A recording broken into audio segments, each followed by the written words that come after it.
Hello everyone and welcome to episode 2 of FDM Miniature Theory. In the last episode I have introduced the 3 types of design composition and how they may affect the quality of your prints. In today's episode I want to delve deeper into the first of those categories, that being the challenging composition. If you haven't already, I highly recommend that you check out the previous episode, because everything that I'm going to talk about today was introduced and contextualized in part 1. But if you already have watched it and just need a quick refresher, challenging composition refers to design elements, specifically certain shapes, that highlight the limitations of FDM printing. If you were to put it in video game terms, then you could say that these design elements are a very bad matchup for an FDM printer, namely ellipsoids. The reason for that is that they struggle by far the most with stair-stepping, which are the surface imperfections that become visible whenever the top layers don't fully cover the layers that are beneath them. That creates a sort of ripple effect resembling short stairs or waves.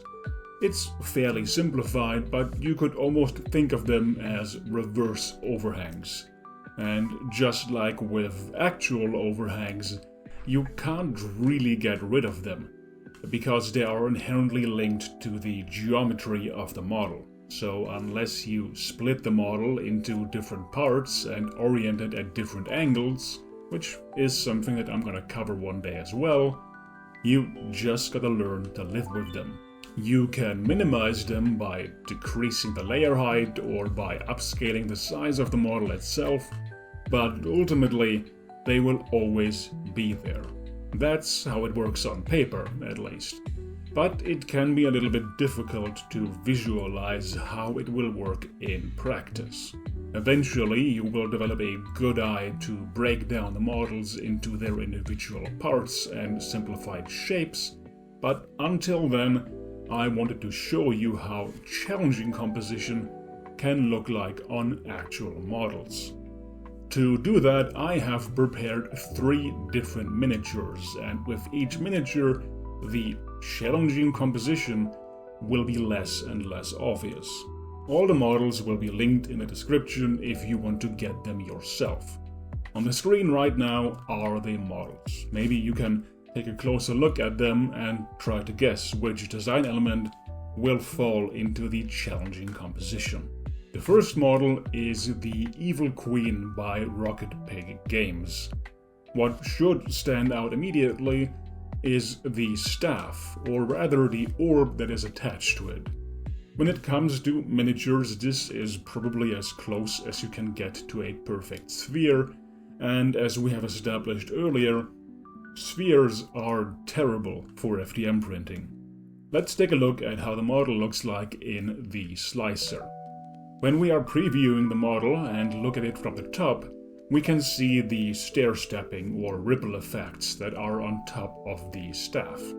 It's so bad, in fact, that the very top of the sphere doesn't even have a top surface, and the inner walls, highlighted in yellow, are visible. Compare that to other parts of the model that have less problematic shapes, such as the staff itself, which is cylindrical, and you'll immediately be able to tell that the surface quality is going to be different. Taking a look at the printed model, we can see that the imperfections are in full effect here. The orb on this particular model has the benefit that it is fairly isolated, and while that technically makes it a good example for critical composition, which I'll cover in part 4 of this series, and where this model will most likely return, it also means that post-processing is easier because the areas that need fixing are more accessible.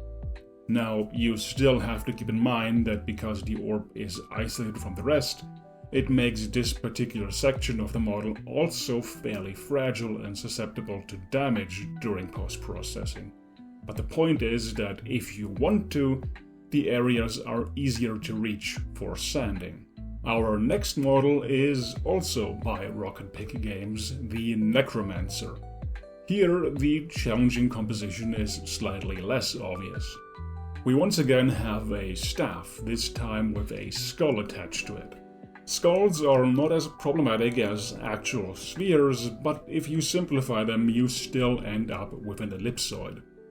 Skulls also have the added disadvantage that comes in the shape of their eye sockets, which are essentially always fairly steep overhangs.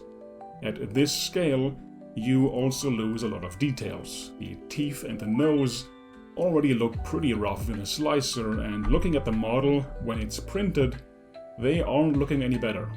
Now, with the skull that's attached to the staff, this isn't all too bad. It's at an angle pointed slightly downward, meaning that it's not in full view. The head of the model, however, which is pretty much also a skull, is a different story. Faces on models are usually what our eyes are drawn to first, especially if the model itself resembles a humanoid. In our case, that's pretty bad, because unlike with the skull on the staff, this one is essentially on full display. And once again, much like with the orb that was on the staff of the Evil Queen, we can see that because of the stair-stepping, the inner walls are not fully covered by the top surface layers, which leaves us with a suboptimal surface quality. Unlike with the staff of the Queen, however, this part of the Necromancer is relatively sturdy, which makes post-processing a lot easier and safer. This is also a good opportunity to talk about the importance of seam placement. Every layer needs to begin at one place and end at another. The respective starting and end points of the extrusion is what makes it look like the print has a seam at those specific areas. If you want to read more about this, I'll leave a link to the OrcaSlicer wiki in the description, where you can get a lot more information. For now, what matters is where this seam is placed. We can't get rid of it entirely. Like I said, all layers have to start and end somewhere. But what we can do is change where those points are. For the vast majority of the prints, the aligned and aligned back seam positions will most likely give you the best results. In the case of the Necromancer, however, this sort of bone or teeth-like cage that is around their head becomes an issue. Because the individual segments are fairly thin but still separated from each other, it can make the seam very noticeable. This isn't exclusive to this model and applies to virtually any geometry that is similar. So if you, for instance, have a miniature with a raised hand, fingers pointing upward, you'd run into the same issue. That being that the thinner the individual parts, the more the seam will stand out. Some are quick to interpret the seam as imperfections caused by over-extrusion, so whenever you're not sure, I recommend that you take a closer look in the slicer first, because you mess with your flow ratio. For these specific parts of a model, having the seam position set to back will result in significantly better surface quality, as the amount of seams is either drastically reduced or, more accurately, moved to the back of the model, which is also the downside of this setting. If you print something that's supposed to be viewed from a fixed angle and like to put the focus on the front of the model, this can be a good solution. Ultimately, it's up to personal preference, whether you choose the aligned position or the position at the back of the model, but it's something that you should keep in mind whenever you want to optimize your print. Before I move on to the third model for today, I would like to draw attention to the book that the Necromancer is holding, because that is a good example for complementary composition, which I'll cover in the next part. Just look at how smooth it turned out when comparing it to the skull of the model. If we were to simplify both shapes, the skull would be closer to an ellipsoid, and the book would be closer to a prism. And the difference is, in my opinion, night and day. I'd say that's really the main idea behind a challenging and complementary composition. Avoid ellipsoids and look for prisms. Now the third and final model, also by Rocket Pig Games, is the Orc Berserker. And with this one, the elements that would fall into challenging composition are by far the least obvious. Sure, we have the head, which like before resembles an ellipsoid, once simplified, and the spikes on the shoulders and his teeth might fall into the same category as the spikes surrounding the Necromancer's head that we've discussed earlier, but other than that it seems fine. The weapons are bulky and most definitely closer to a prism than they are to an ellipsoid, and the same goes for the armor. However, if we look at it in the slicer, the problematic parts of the model become visible.